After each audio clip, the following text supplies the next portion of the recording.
మన ప్రభువును రక్షకుడైన యేసుక్రీస్తు పరిశుద్ధమైన నామంలో కూడి వచ్చిన మీ అందరికీ వందనాలు తెలియజేస్తూ ఉన్నాను. ఈ దినమందు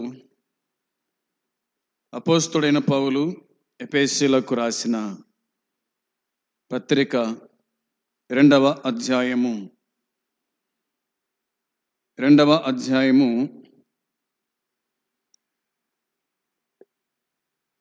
5వ వచనాన్ని లేదా 4-5 వచనాలు కలిసి ఉన్నాయి. ఆ మాటలు మనం చదువుదాం.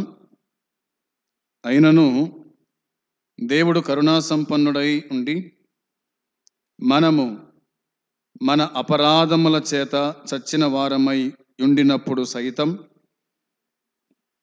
మన ఎడల చూపిన తన మహాప్రేమ చేత మనలను క్రీస్తు కూడా బ్రతికించెను. కృపచేత మీరు రక్షింపబడి ఉన్నారు. ప్రార్థన. ప్రేమగల తండ్రి, పరిశుద్ధుడవైన దేవా, నీ పరిశుద్ధమైన పాదములకు వందనాలు, కృతజ్ఞత, స్తుతి, స్తోత్రములు చెల్లించుచున్నాము నాయన. ఈ దినమందు నీ సన్నిధి మాకు ఇచ్చినందుకై స్తోత్రాలు. కూడి వచ్చిన వారిని దీవించండి. చదవబడిన లేఖన భాగాన్ని దీవించి ఆశీర్వదించండి. చదవబోయేటువంటి లేఖన భాగాలు కూడా దీవించి ఆశీర్వదించండి. మీరే మాతో మాట్లాడండి. పాపికి రక్షణ, విశ్వాసికి ఆదరణ కలిగించుమని మా ప్రభువైన యేసుక్రీస్తు పరిశుద్ధమైన నామంలో స్తుతించి ప్రార్థించి అడిగి పొంది ఉన్నాము తండ్రి. ఆమేన్. దేవుని వాక్యమైన బైబిల్లో నుండి పౌలు ఎఫెసీయులకు రాసిన పత్రిక 2వ అధ్యాయము 4-5 వచనాలు మనము చదివి ఉన్నాం. 4వ వచనాన్ని మనము ఆరాధనకు సహాయకరంగా ధ్యానం చేసినాం. దేవుడు కరుణా సంపన్నుడై ఉండి, ఆయన కరుణా సంపన్నుడని, ఆయన కృప చూపే దేవుడని, ప్రేమగలవాడు అని, ఆయనే రక్షించి విమోచించి తన రాజ్యము చేర్చుకునే దేవుని సంగతి మనము జ్ఞాపకం చేసుకున్నాం. ఈ దినమందు మరికొన్ని విషయాలు మనము ఆలోచన చేసినప్పుడు దేవుని వాక్యమైన బైబిల్లో ఇలాగా మనం గమనించగలుగుతాం. దేవుడు విశ్వాసులకు ఆధ్యాత్మిక జీవాన్ని ఇచ్చాడు. అంత మాత్రమే కాకుండా క్రీస్తుతో ఐక్యతలోకి, సహవాసములోకి తీసుకొచ్చినట్టుగా మనము గమనించబోతూ ఉన్నాం. దేవుడు విశ్వాసులకు ఆధ్యాత్మిక జీవితాన్ని లేదా జీవాన్ని ఇచ్చేవాడు. యేసుక్రీస్తుతో ఐక్యతలోకి, సహవాసములోకి ఆయన తెచ్చేవాడు. సహవాసము, ఐక్యత అనే ఈ మాటలు మనము చూడబోతూ ఉన్నాం. ఏమిటి ఐక్యత? ఏమిటి సహవాసం? ఏమిటి వారసత్వము? లేదా ఆయనతో మనము ఎలా ఏకం కాబోతున్నాం?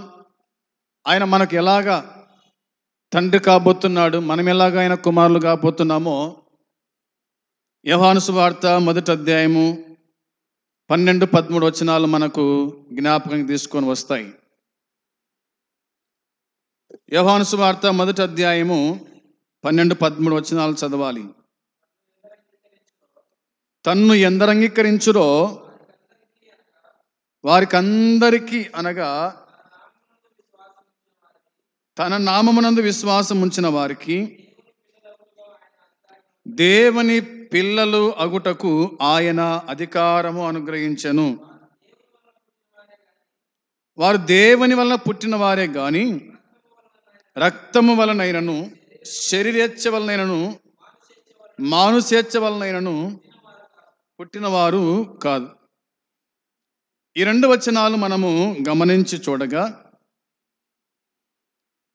12వ వచనంలో రాయబడిన మాట మనం ఆలోచన చేసినప్పుడు, ఎందరు అంగీకరించురో అనే మాట రాయబడింది. ఎందరు అంగీకరించురో, ఎవరిని? తన్ను అనగా యేసుక్రీస్తును ఎందరు అంగీకరించురో, విశ్వాసముంచిరో,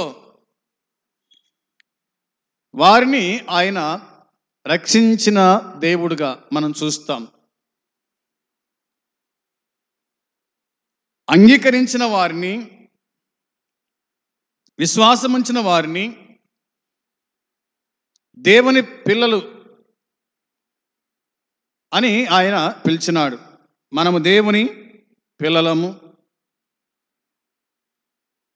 ఈ మాట మనం గుర్తు చేసుకోవాలి. రక్షించే విశ్వాసం, విశ్వాసి తీసుకునే నిర్ణయం మీద, అతని జీవితం మీద ఆధారపడి ఉంటుంది. విశ్వాసి తీసుకునే నిర్ణయం మీద అది ఆధారపడుతూ ఉంది, జీవితం మీద ఆధారపడుతూ ఉంది అనేది ఈ వచనం మనం గుర్తు చేస్తూ ఉంది. దేవుని పిల్లలుగా రూపొందాలంటే క్రీస్తును తప్పనిసరిగా మనము స్వీకరించేవారుగా ఉండాలి. ఆయనను స్వీకరించేవారుగా ఉండాలి. ఆయన యందు విశ్వాసం ఉంచేవారుగా ఉండాలి. విశ్వాసం ఉంచుట అంటే సంపూర్ణంగా విశ్వాసం ఉంచుట.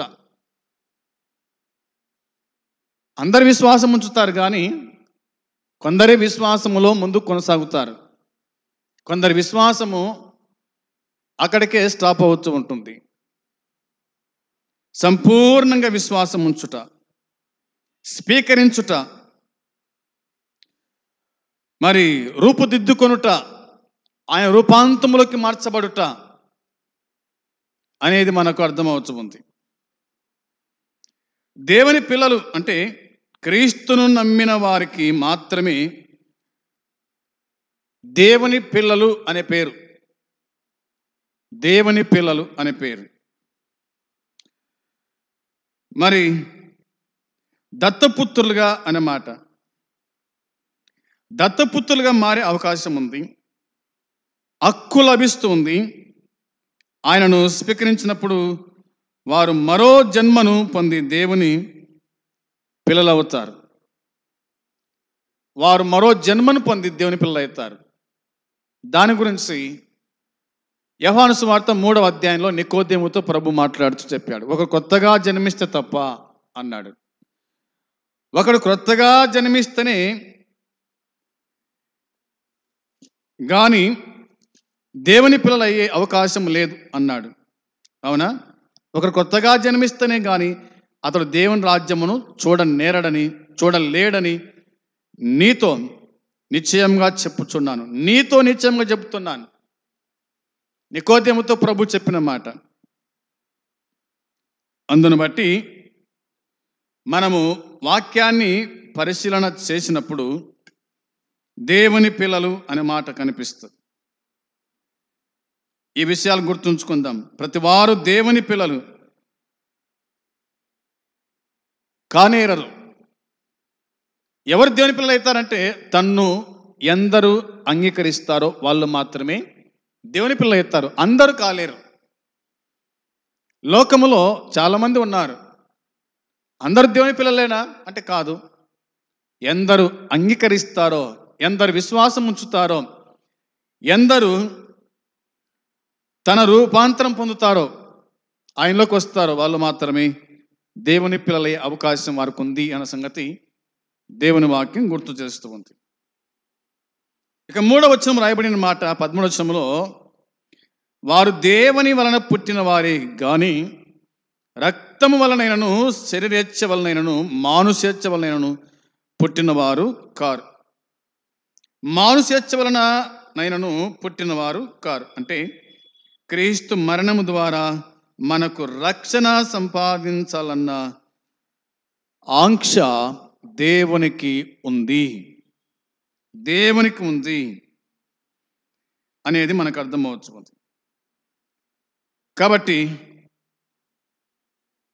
మానుషత్వం వలన పుట్టిన వారు కారు, దేవుని వలన పుట్టిన వారే గాని, దేవుని వలన పుట్టిన వారే గాని. మనము దేవుని వల్ల పుట్టిన వాళ్ళం అనేది కనిపిస్తుంది. దేవుని వల్ల పుట్టినవాడు. ఇక 2 మాటలు ఉన్నాయి కదా, అవి ఏంటంటే రక్తము వలనైనను, శరీరేచ్ఛ వలనైనను, మానుషత్వ వలనైనను పుట్టినవారు కారు అనే దానికి ఇలా చెప్పుకోవచ్చునేమో. క్రీస్తు మరణము ద్వారా మనకు రక్షణ ప్రసాదించాలన్న ఆంక్ష దేవునికి లేదు. కానీ మనల్ని రక్షించాలన్న ఆకాంక్ష కేవలము ఆయన ప్రేమ కరుణలకు సంబంధించినది. రక్షించాలి అన్న నిర్ణయం దేవుడు ముందుగా తలపెట్టినది. రక్షించాలన్న నిర్ణయం దేవుడు ముందుగా తలపెట్టినది. ఆయన రక్షించడానికే రక్షకుడుగా ఈ భూమి మీదకి వచ్చినాడు. అది కూడా జగత్పునాది వేయబడక ముందే ప్రేమ చేత ఆయన మనల్ని క్రీస్తులోనికి ఏర్పాటు చేసుకున్నాడు.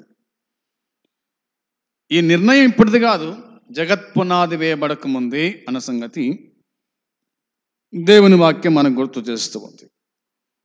ఇక ఇదే యోహాను సువార్తలో రాయబడిన మాట 5వ అధ్యాయం చూడండి, 21 నుంచి 24 వరకు.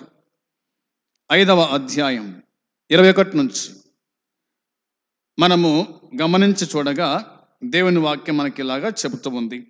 తండ్రి మృతులను ఎలాగూ లేపి బ్రతికించునో అలాగే కుమారుడును తనకిష్టం వచ్చిన వారిని బ్రతికించును.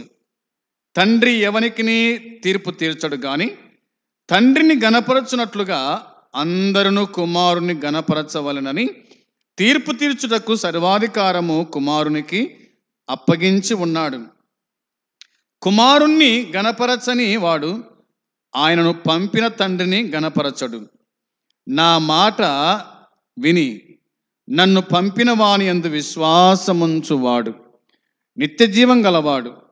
వాడు తీర్పులోనికి రాక మరణములో నుండి జీవములోనికి దాటి ఉన్నాడని మీతో నిశ్చయముగా చెప్పుచున్నాను. ఈ వచన భాగాల్లో మనం గమనించి చూడగా తండ్రి మృతులను ఎలాగూ లేపి బ్రతికించినాడో అలాగే కుమారుడును తనకిష్టమొచ్చిన వారిని బ్రతికించినాడు. తనకిష్టమొచ్చిన వారిని బ్రతికించాడంట. యేసుక్రీస్తు ప్రభు ఈ భూమి మీద ఉన్నప్పుడు కేవలము 3 మాత్రమే ఆయన బ్రతికించినాడు. తన 3.5 సంవత్సరాల పరిచర్యలో ఎంతో మంది చనిపోయి ఉంటారు. అవునా కాదా? దినమునకు కొన్ని లక్షల మంది చనిపోతున్నారు. అదేవిధంగా ప్రభువున్న కాలంలో చాలా మంది చనిపోయి ఉంటారు, కానీ కేవలం 3 మాత్రమే ఆయన బ్రతికించినాడు. అది కూడా తనకిష్టం వచ్చిన, అవునా, కుమారుడును తనకిష్టము వచ్చిన వారిని బ్రతికించినాడు అంతే. ఒకటి, నాయను యొక్క విధవరాలు కుమారుణ్ణి, రెండవదిగా అధికారి యొక్క కుమార్తెను, మూడవదిగా లాజరును. వీరి 3 గురించి మాత్రమే మనకు బైబిల్లో చూడగలుగుతాం. ఆయన చనిపోయాడు, తిరిగి లేచినాడు. కానీ ఇంకా ఆయన ఎంతమందిని బతికించినాడో బైబిల్లో సువార్తలు మాత్రం మనకేం కనిపించదు. గుర్తుంచుకుందాం. ఇక తండ్రి ఎవనికి తీర్పు తీర్చడు గాని తండ్రిని గణపరచునట్లుగా అందరిని కుమారుని గణపరచవలెనని తీర్పు తీర్చుటకు సర్వాధికారము కుమారునికి అప్పగించి ఉన్నాడు. తీర్పు తీర్చుటకు కుమారునికి అధికారము అనుగ్రహించి ఉన్నాడంట. తీర్పు తీర్చుటకు సర్వాధికారము కుమారునికి అప్పగించి ఉన్నాడు. కుమారుణ్ణి గణపరచని వాడు ఆయనను పంపిన తండ్రిని గణపరచడు. కుమారుని గణపరిస్తే కుమారుని పంపిన వాడిని గణపరుస్తాడు. కుమారుని గణపరచకపోతే గనక కుమారుని పంపిన తండ్రిని కూడా గణపరచలేరు అని ఆయన చెప్పాడు. అందుకే ఇట్లా అన్నాడన్నమాట, నా మాట విని నన్ను పంపిన వాని విశ్వాసం ఉంచువాడు నిత్య జీవం గలవాడు అన్నాడు. నా మాట విని నన్ను పంపిన వాని యందు విశ్వాసం ఉంచువాడు నిత్య జీవం గలవాడు. ముందు నా మాట వినండి, నన్ను పంపిన వాని యందు విశ్వాసం ఉంచండి. అప్పుడు మీరు నిత్య జీవాన్ని పొందుకుంటారు. నిత్య జీవాన్ని పొందుకుంటారు.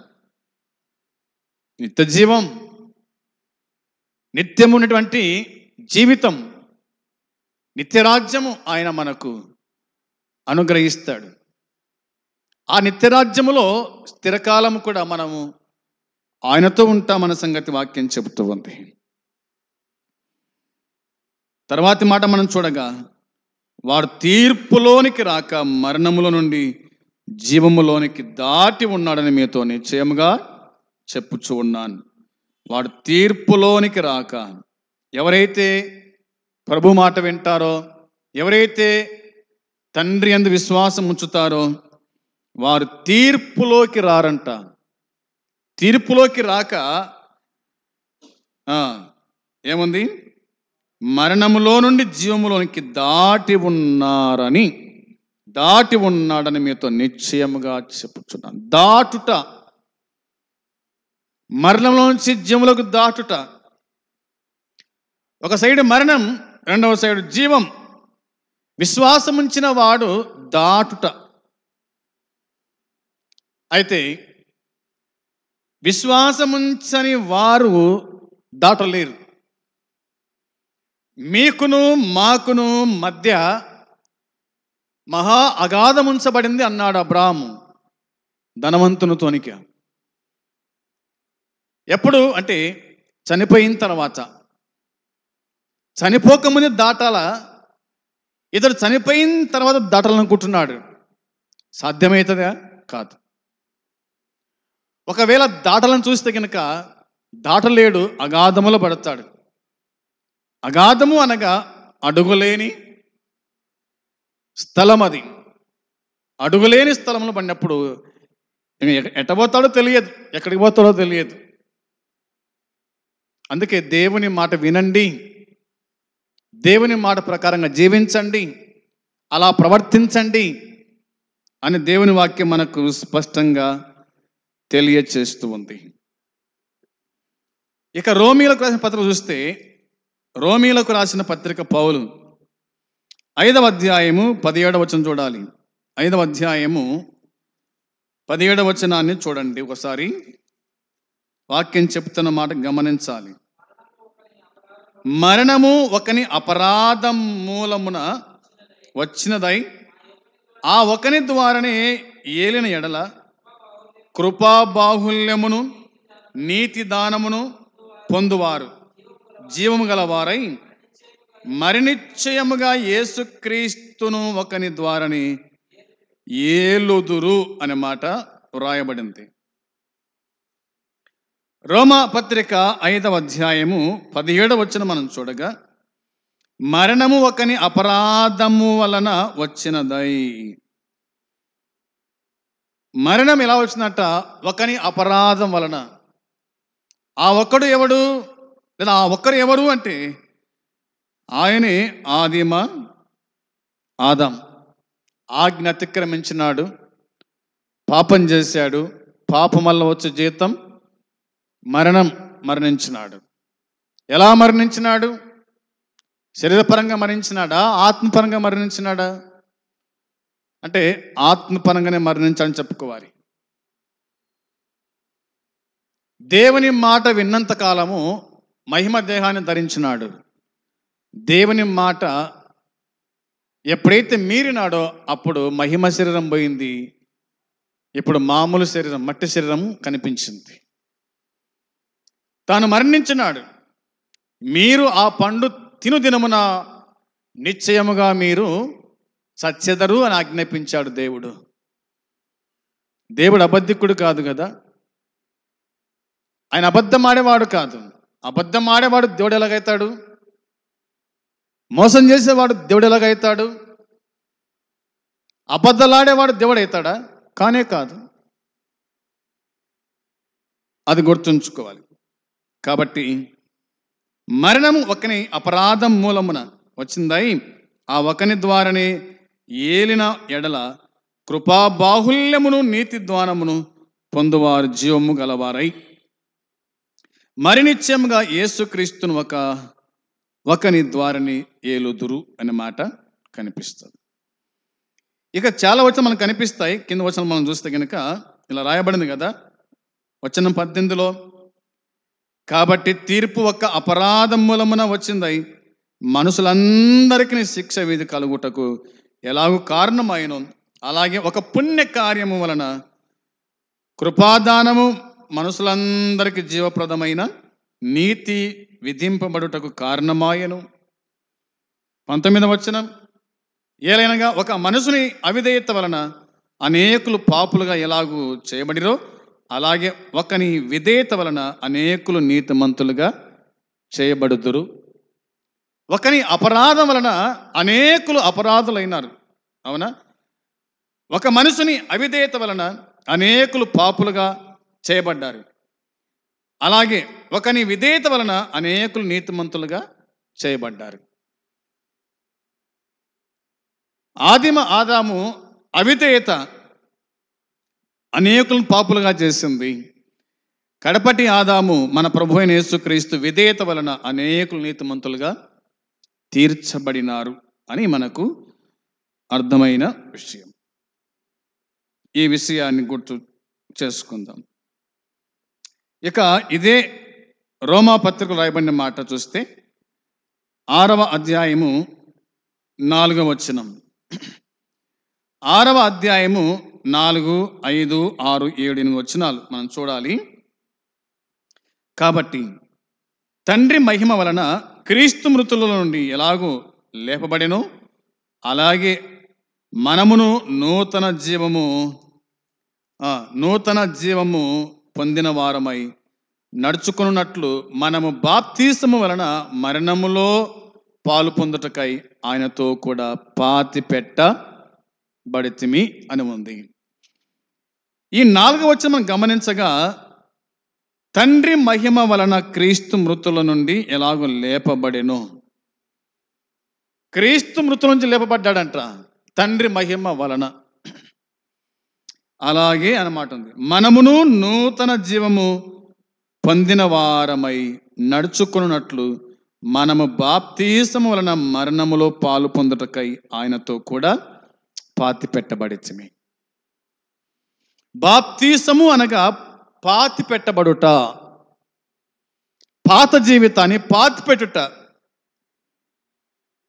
నూతన జీవితాన్ని పొందుట. బాప్తీసం అనగా పాతి పెట్టబడుట, పాపమును పాతి పెట్టుట,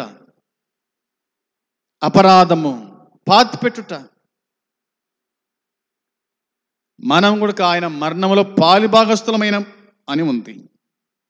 5వ వచనం, మరియు ఆయన మరణము యొక్క సాదృశ్యమందు ఆయనతో ఐక్యము గలవారమైన ఎడల ఆయన పునరుద్ధానము యొక్క సాదృశ్యమందును ఆయనతో ఐక్యము గలవారమై ఉందుము.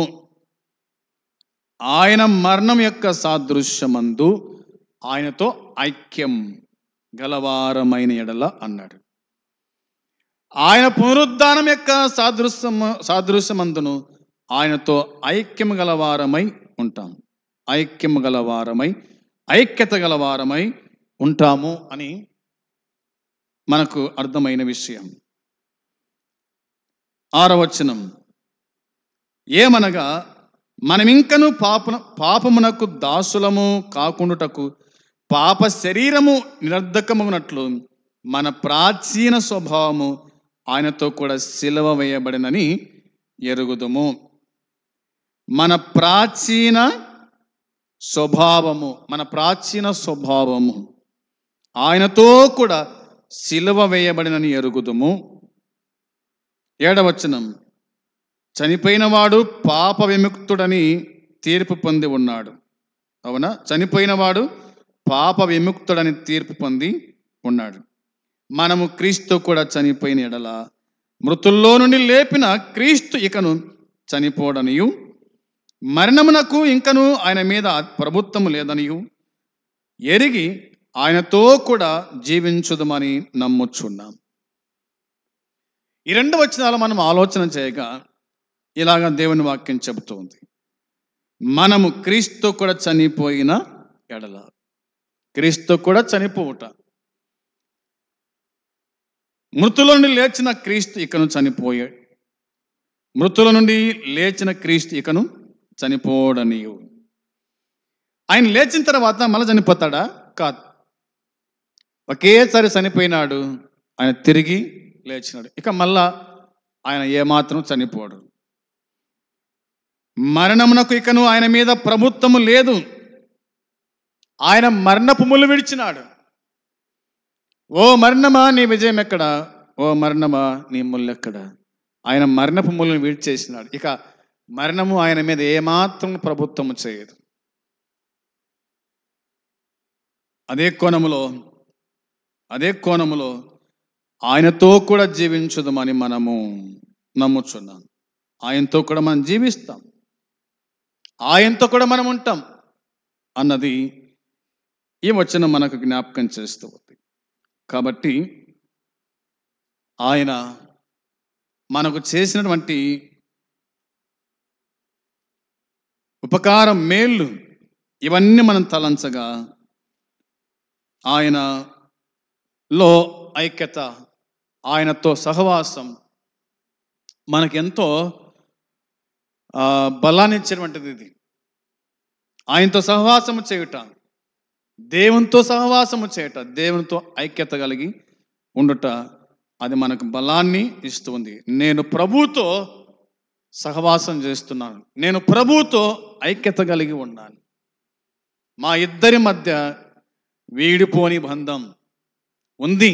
కాబట్టి మనం ఏమాత్రం కూడా భయపడము అన్న సంగతి ఈ వచనం మనకు జ్ఞాపకం చేస్తూ ఉంది. ఇక మనం చూస్తే, ఆలోచన చేస్తే ఇక చాలా మనకు కనిపిస్తాయి, కానీ ఇవన్నీ కూడా చెప్పుకోవడానికి సమయం చాలదు. ఈ మాట గమనించాలి, ఏమిటంటే ఇది దేవుడు ఉచితంగా మనకు అనుగ్రహించినాడు. ఇది దేవుడు ఉచితంగా మనకు ఆయన అనుగ్రహించాడు. ఏంది ఇచ్చాడు ఉచితంగా ఆయన మనకు అంటే? చూడండి, ఎఫెసీ పత్రిక 2:9 ఇలా రాయబడింది. ఎఫెసీ పత్రిక 2వ అధ్యాయము 9వ వచనము మనం చదవగా, అది క్రియల వలన కలిగినది కాదు గనుక ఎవడును అతిశయపడ వీలు లేదు. ఎవడు అతిశయపడాల్సిన వీలు లేదు. ఇది దేవుడు మనకు ఉచితంగా ఇచ్చినాడు అన్నది గుర్తుంచుకోవాలా. అతిశయపడడానికి వీలు లేదు అంటూ ఇలా రాశాడు పౌలుకు. చూడండి, రోమా పత్రిక 6:23 ఏలైనగా పాపం వలన వచ్చు జీతం మరణం, అయితే దేవుని కృపావరము మన ప్రభు అయిన క్రీస్తు యేసునందు నిత్య జీవము అని రాయబడింది. పాపము వలన వచ్చు జీతం మరణం అంట. అయితే దేవుని కృపావరం, ఇదే వరము, దేవుని కృపావరం. ఆయన మనకు కృపావరం ఇచ్చాడు. మన ప్రభు అయిన క్రీస్తు యేసునందు మనకు నిత్య జీవము ఇచ్చినాడు. ఇది కృపావరం. ఆయన మనకు నిత్య జీవం ఇచ్చాడు. మన ప్రభు అయిన క్రీస్తు యేసునందు మనకు నిత్య జీవం.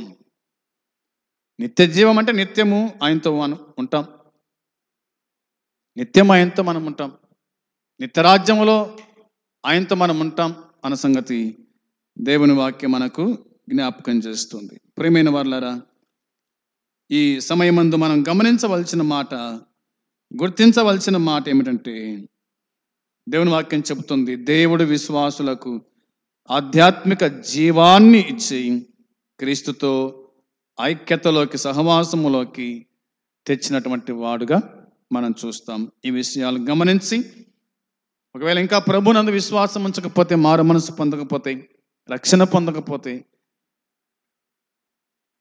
ఇక సమయం లేదు. త్వరపడి వేగమే ప్రభు యుద్ధకు వచ్చి ప్రభునందు విశ్వాసం ఉంచవలసిందిగా, పాప క్షమాపణ పొందవలసిందిగా మనవి చేయబడుతూ ఉంది. ఆయనే రమ్మంటున్నాడు. నిన్ను ప్రేమించి నీకు ఈ దినము ఈ వాక్యం అందించిన దేవుడే రమ్మంటున్నాడు.